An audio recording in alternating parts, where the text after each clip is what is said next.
and welcome to Sibos 2018 in Sydney. I'm Hannah Wallace, and with me now is Paul Thomalla of Finastra to talk about enabling the digital economy and payment API innovation. Hello Paul, thank you very much for taking the time to speak with me today. Thank you. How are you enjoying the event so far?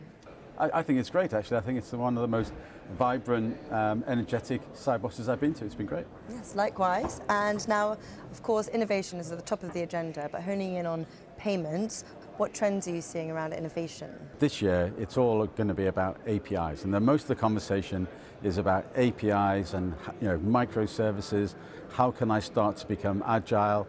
And it's not just about APIs. It's really about open APIs, and that is the conversation that everybody wants to have. What can I do with them? How can I get closer to my clients? How can I break things down so that I can rebuild them back and be agile? And Accenture just did a report that said that 90% of the bankers believe that open APIs are the way forward, and I think that's about right. All right, and what's driving this change? I think what's driving the change is a couple of things. First of all, PSD2 and all its incarnations, whether you're international or you're just within Europe. Secondly, real-time payments or immediate payments or digital payments, whatever we want to talk about. And the third one is culture, and how culture really imposes upon all of that to make change happen. Because effectively we are moving from an analog world to a digital world, and this is a once-in-a-lifetime change.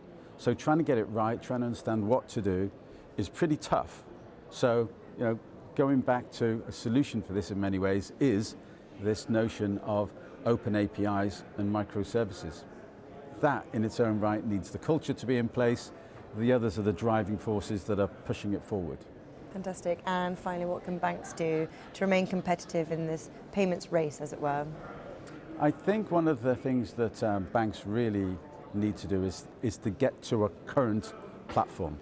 I've had a lot of conversations this week effectively saying, how do I get from my legacy world to my current world, a digital platform, so that I can start to use these new services? That's the big conversation that's happening.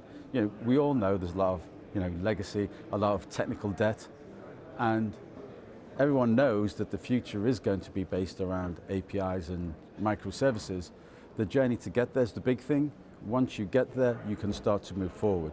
So it's really being able to do the first hop so that you can get close to your clients, so that you can understand what their needs are. And we firmly believe it's walking in our customers' shoes. If you can get to that place, then you can start to be agile. If you can't get to the current, it's very difficult to get to the next stage. Fantastic. Well, Paul, as always, it's been a pleasure. Thank you. Thank you. And thank you for watching.